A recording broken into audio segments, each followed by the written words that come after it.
Olá pessoal, tudo bem?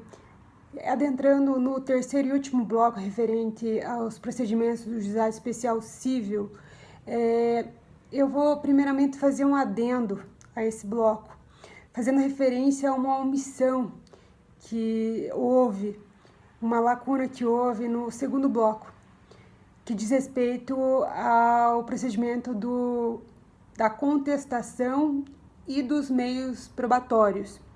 A contestação, dentro da perspectiva do procedimento do juizado especial, ela abrangerá toda a matéria de defesa, exceto no caso de arguição de suspeição ou de impedimento do juiz, que daí será aplicado o regramento do nosso CPC de 2015.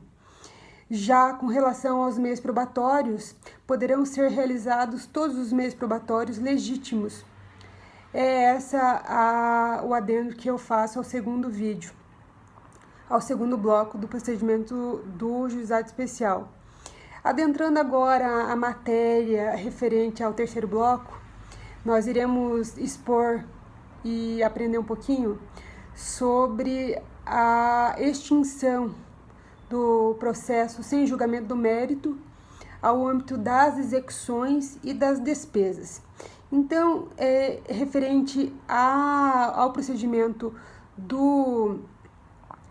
da extinção do processo sem julgamento do mérito, são 6 as hipóteses de cabimento dessa extinção.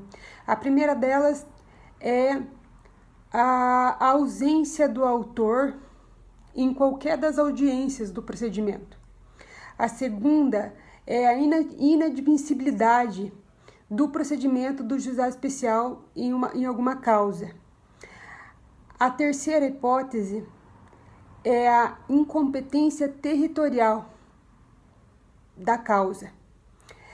A quarta possibilidade, a quarta hipótese, diz respeito a qualquer causa de impedimento disposta no artigo 8º da Lei 9.099. Como eu já expus no primeiro vídeo dessa matéria, existem pessoas impedidas no artigo 8º. E aí, se houver a referência a alguma dessas pessoas dentro da causa, será extinta sem julgamento de mérito. A outra hipótese é em relação à morte, ao falecimento do autor, sem a habilitação dos sucessores em 30 dias. A última hipótese é o falecimento do réu, da parte requerida, sem a citação de qualquer sucessor desse falecido no prazo de 30 dias. Essas são as 6 hipóteses de ensejamento da extinção do processo sem julgamento do mérito. Adentrando agora a matéria referente ao processo de execução no âmbito do juizado especial, nós temos que será utilizado o mesmo regramento do nosso CPC de 2015, com algumas vicissitudes, com algumas especificidades que eu irei elencar agora para vocês. A primeira delas, pessoal, anota aí que é super importante. A sentença proferida no âmbito do juizado especial, ela é sempre líquida. Por que ela é sempre líquida?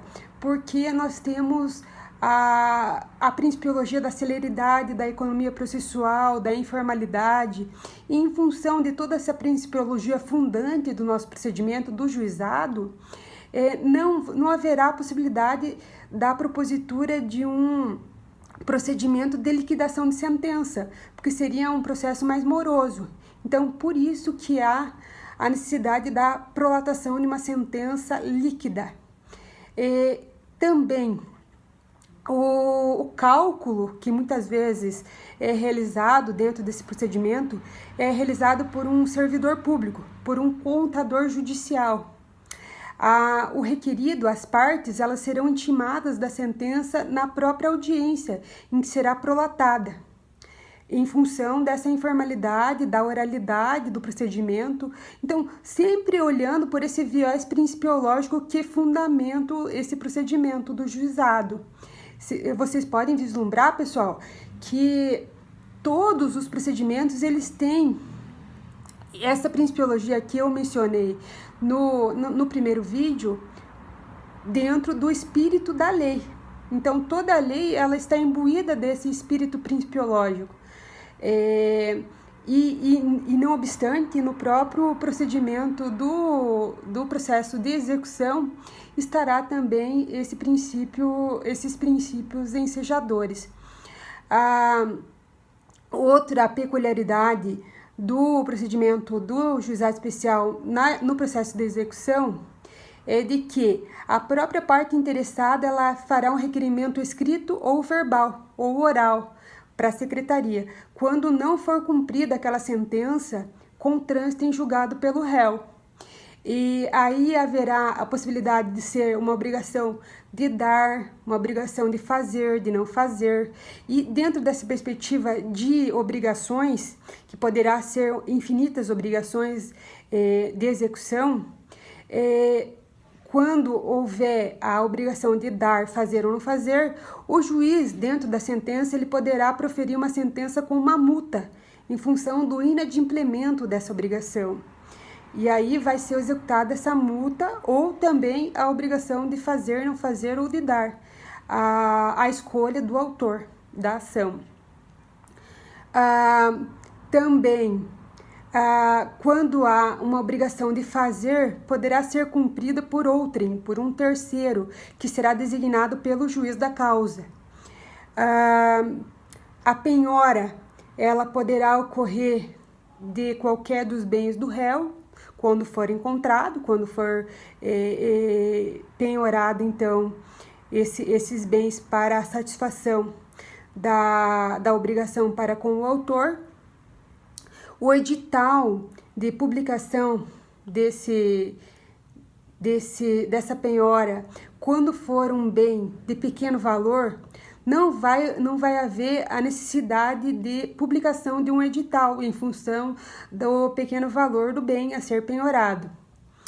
Há também a finalidade de celeridade processual dentro da perspectiva da execução no juizado especial, e por isso que dentro dessa perspectiva de celeridade processual, o réu ele será intimado para realizar esse procedimento da obrigação, ou será penhorado o bem se não for realizada a obrigação.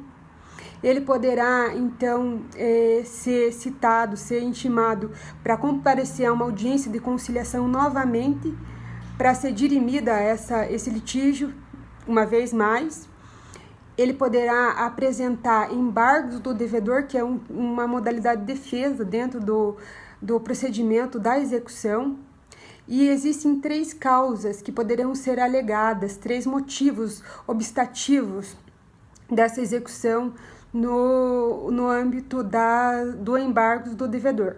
O primeiro deles é a nulidade ou a falta de citação quando ocorrer um processo à revelia. A segunda deles é o manifesto excesso da execução, no valor executado. O terceiro é o erro de cálculo, quando houver um erro manifesto dentro do valor da execução, que será corrigido. O quarto e último, não são 3, são 4, alguma causa obstativa, impeditiva, modificativa ou extintiva da obrigação a ser executada. Então, dentro dessa perspectiva de defesa, são essas 4 hipóteses que poderão ser arguidas pelo devedor na execução. Com relação ao âmbito da conciliação, se não houver a conciliação, como eu já disse, vai haver a penhora. E se, no caso de não haver ser encontrado esse devedor, ou se não for encontrado nenhum bem a ser penhorado, essa execução ela será extinta sem julgamento de mérito e serão devolvidos os documentos ao autor da causa. Então vai acabar esse processo em função de que não há como se satisfazer a obrigação devida ao autor. Porque o devedor não foi encontrado, ou porque não há nenhum bem a ser penhorado para a satisfação dessa obrigação. Já adentrando agora as despesas processuais, nós sabemos que em primeiro grau não existe o pagamento de custas processuais, como eu já mencionei no primeiro e no segundo vídeo dessa série de vídeos do Juizado Especial. Porém, no âmbito recursal, há o preparo dessas custas, há o pagamento dessas custas em um valor total, abrangendo o valor do primeiro grau, que não foram pagas, e também em relação ao âmbito recursal. Claro que há uma exceção, quando há o deferimento da assistência judiciária gratuita, que aí as partes não necessitarão pagar as custas processuais, mas a regra é que se pague sim.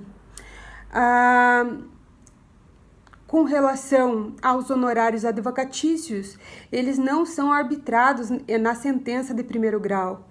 Porém, quando há a comprovação de má-fé no litígio de qualquer das partes, essa parte pagará sim tanto as despesas processuais quanto os honorários advocatícios. No âmbito recursal, o pagamento desses honorários advocatícios, eles estarão entre 10% e 20% do valor da causa ou do valor da condenação, dependendo de como será o ensejamento dessa sentença, se é condenatória ou se é declaratória, meramente declaratória. Com relação às despesas no âmbito do processo de execução, elas também não ensejarão o pagamento, exceto no caso de comprovação de litigância de má-fé, ou então de que o devedor ele opôs embargos que foram julgados improcedentes, então ele pagará, nesse caso, as despesas processuais, ou então também na interposição de recurso não provido do devedor. Aí, nesse caso, o devedor pagará sim as despesas processuais referentes a esse processo de execução. Outra especificidade da Lei 9.099, mais especificamente no artigo 59, ou seja, no último artigo referente ao processamento do Juizado Especial Cível, diz respeito a que é inadmissível a propositura de ação rescisória, que é um tipo de ação que é proposta dentro do nosso juízo comum, que não é admissível a propositura no âmbito do juizado especial, também em função da celeridade processual, da economia processual, de toda a principiologia que orienta a leitura e a atuação da lei dos juizados especiais. Então, eu terminei agora de relatar, de expor o procedimento do Juizado Especial Cível, e era isso que eu tinha para falar para vocês hoje, pessoal. Muito obrigado e até a próxima.